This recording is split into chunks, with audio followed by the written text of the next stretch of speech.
लाई आशीर्वाद हो अनि गुड मर्निङ। आजको दिन चाहिँ हाम्रो यो ठाउँमा आएको तेस्रो दिन भन्नुपर्छ।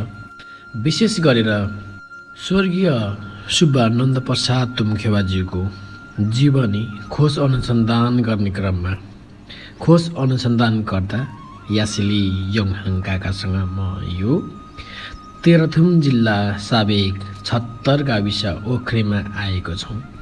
त्यो समयको सुब्बाहरूको घर कस्तो हुन्थ्यो भन्ने विषयको अनुसन्धान भयो र सुब्बाहरूको दरबारमा के चिजहरू पाइन्छ, के चिजहरू थियो र के गर्थ्यो भन्ने कुराहरूको खोज अनुसन्धान भइरहेको थियो र छ। अब नन्दप्रसाद तुमखेवा बाजेले यस घरमा पुरानो चिजहरू के सुरक्षित राख्नुभएको थियो र अहिलेसम्म के छ भन्ने विषयमा तपाईँहरूलाई देखाउन चाहन्छु। कृपया तपाईँहरूले यो भिडियोलाई अन्तिमसम्म हेरेर साथ दिनुहोला अनि मनमा लागेको कमेन्टहरू पनि गर्नुहोला। सकेसम्म तपाईँहरूले एउटा सेयर चाहिँ गरेर साथ दिनुहोला।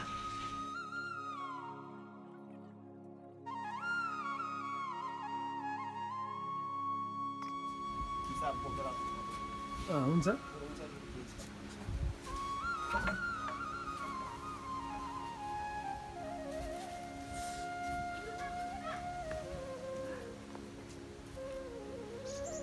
हालको जुन डिजाइनहरू छ होइन, हजुर यो चाहिँ बुबाले काठमाडौँ जाँदा काठमाडौँमा देख्नु भएको रहेछ। अनि त्यो देखेपछि मन पर्यो, बुवालाई मन पर्यो। जस्तो अब यो झ्याल भयो, यस्तो ढोकाको उयोहरू भयो सबै होइन। अब यो सबै पुरानो काठ पनि अब पुरा अग्रक काठ होइन, त्यो सबै उता यसको आजभोलि पुरानो घरमा काठमाडौँमा म देख्छु कि यस्तो खालको। ओहो भन्छु यो सबै यो पुरानो डिजाइनको ऊ चाहिँ काठमाडौँको पुरानो घर। तपाईँको बुवाले चाहिँ काठमाडौँ जाँदाखेरि त्यहाँको घरहरू देखेर यहाँ आएर बनाउनु भयो। यो मिस्त्री चाहिँ फेरि नेवार मिस्त्रीहरू हो। उताको ल्याउनु भयो, उताको त धनकुटाको नेवारहरू मिस्त्रीले बनाएको रहेछ। यो गार्डन पनि रहेछ नि त। यो गार्डन चाहिँ कसले बनायो बाजे? जम्मै मिस्त्री हो। इँटाहरू सबै इँटा पनि यहीँ पोल्या रहेछ। इँटा पनि यहीँ पोलेको, झिङ्गुटी यहीँ पोल्या, झिङ्गुटी पनि बवाल रहेछ नि डिजाइन त है। होइन पछि भूकम्पले माथि माथि योभन्दा माथि पनि थियो होइन, अलि अल्गो थियो नि, अलि अग्लो थियो। भत्काएपछि चाहिँ त्यो माथि अब के लाउनु, हल्का फुल्का लगाएको त्यो चाहिँ पछि मैले लगाएँ। त्यस्तो हो। अब यो पर्खाल छ, वाल छ नि, यो पर्खाल यो वरिपरि ए सबै वरिपरि थियो है। यसको एउटा गेट थियो यहाँनिर, यहाँ एउटा गेट, उता एउटा गेट, पर्तिर एउटा गेट। ए गेट थियो। त्यो गेटमा कता काठमाडौँमा पुरानो त्यो देख्छु क्या। अनि वरिपरि पर्खाल थियो नि, त्यो त भूकम्पले भत्काएको। यो वरिपरि सबै थियो है। अब त्यसको भग्नावशेष त्यसै छँदैछ त अलि। त्यसको भग्नावशेष पुरानो चाहिँ यिनीहरू त्यसै सुरक्षित राखेको क्या। यो चाहिँ पहिला 2009मै बनाएको यो। परै जोडेको थियो नि त, यहाँ थियो गेट होइन। हजुर यो त्यसै अब यहाँदेखि त्यसको यो जग त्यसै छ होइन। यसको जग, यो पहिलाको जग यो ढुङ्गाहरू भएको यो जग इँटा चाहिँ छ, इँटा पनि देखेको छ होइन। अब यसो गएर नि हजुर पर गएपछि फेरि उकालो भयो, यहाँ जोडियो, जोडियो यहाँ जोडियो है। अनि यिनीहरू त पछि भत्काएर बनाएको मात्रै। यो पुरानो जग। यो चाहिँ पहिला पुरानो, यो मुन्डी रहेछ क्या, उहिले मुन्डी बनाउने चलन रहेछ कि। त्यो चाहिँ फेरि के भने सिमेन्ट त के रातो माटो र सुर्की भन्दो रहेछ क्या। इँटाको कुटेको धुलो, पक्का इँटको पाकेको कुटेको धुलो र चुना के लाउँथ्यो अरे। त्यसो मैले खासै।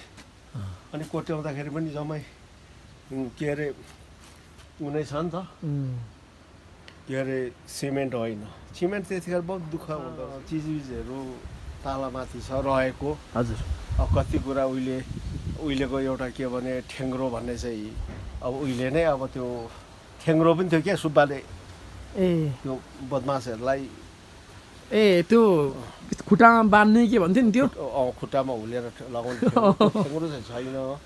अब त्यस्तै हो अरू अब बाजेले चलाएका पुरानो सामानहरू लु त्यो पनि हेर्नु अलिअलि छ। अब त्यो के अरे भएको होइन अब त्यस्तो खासै भाकाहरू मानव पाथीहरू है हजुर त्यस्तोहरू छ।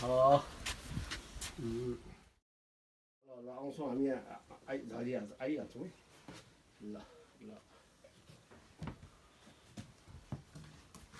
सुनदाङ किदाङ त्यो उहिलेको बाबुको अब देश यति भएर सुरक्षित राखिएछ क्या।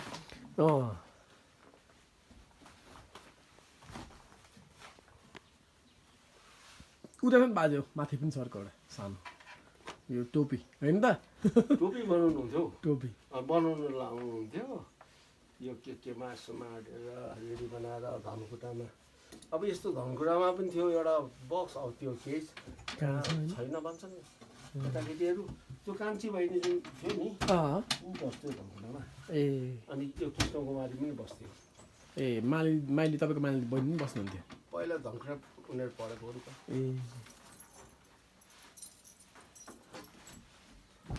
जोकेर जानिन्छ त्यसो भन्नु जोकेर जान्छु बाह्रभन्दा कुराले आज यो टोपी कसको बाजे यो टोपी त केटाको होला। मेरो बुवाको टोपी छ यहाँ तल एउटा कालो टोपी छ हटेर यहाँ धेरैले कोसिस गर्यो क्या। मलाई एक्चुअली घर रुम दिने मेरो अङ्कल स्कुलमा परिसरमा राखेको छ क्या।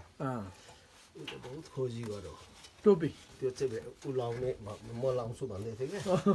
मैले यसो सोचेँ मेरो पालो कालो टोपी पुरानो नि बुवाले अन्तिमसम्म लाउनु भएको टोपी मेरो पालो त्यो चाहिँ हातमा त राखेँ अब मागेपछि हुँदैन भन्नु सकिँदैन राखेको यो तल सक्यो।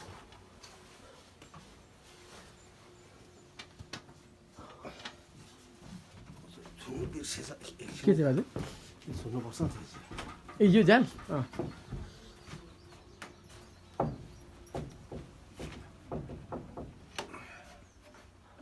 ल चारटै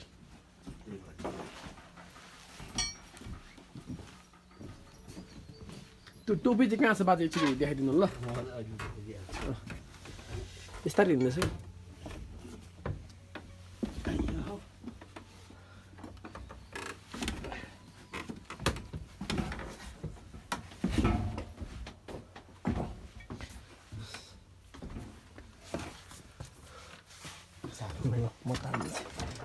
बाजे बत्ती त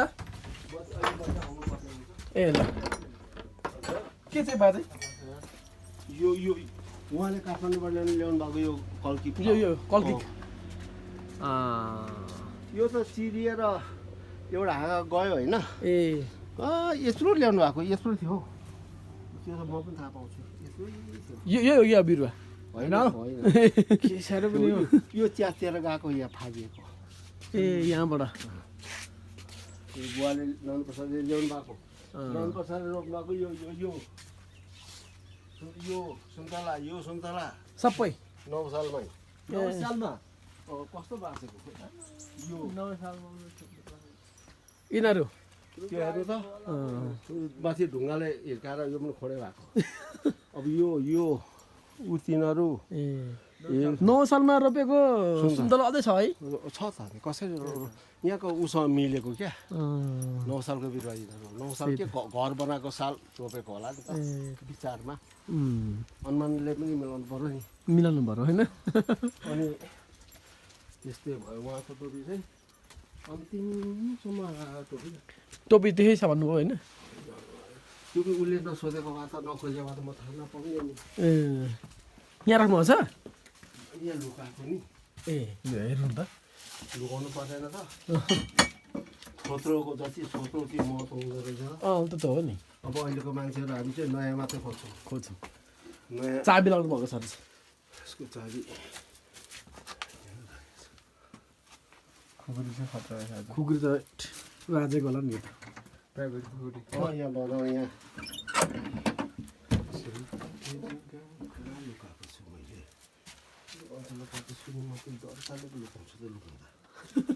दाबी नभेट्ने गरी होइन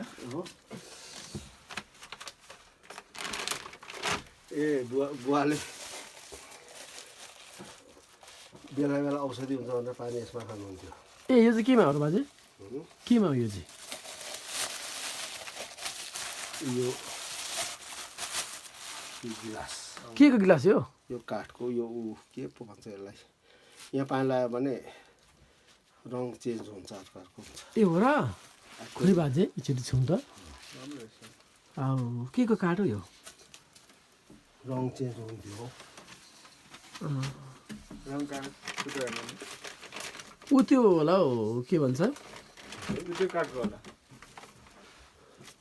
यो चाहिँ बाजेको टोपी यो चाहिँ ए यो यो अन्तिममासम्म यो लगायो कालो टोपी है यो चाहिँ मेरो केटाहरूको यो है यो चाहिँ तपाईँको बुवाले अन्तिमसम्म लाउनु भयो अन्तिममासम्म लाउनु भएको थियो यो टोपी यस्तो डर रहेछ यो हो नि त कालो कालो त्यो खतरा है गएको नि नभए यो खोज्दै थिएँ ऊ लाउँछ किन खोजेको भन्दा लाउनु म लाउँछु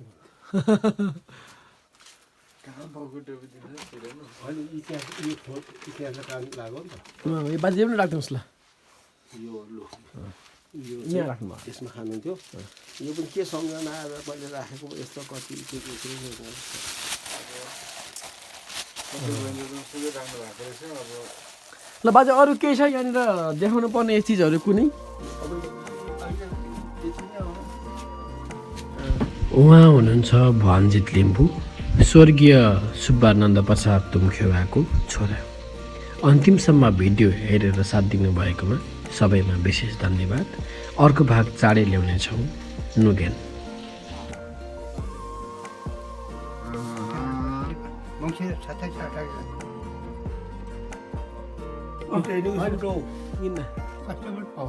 बिरामी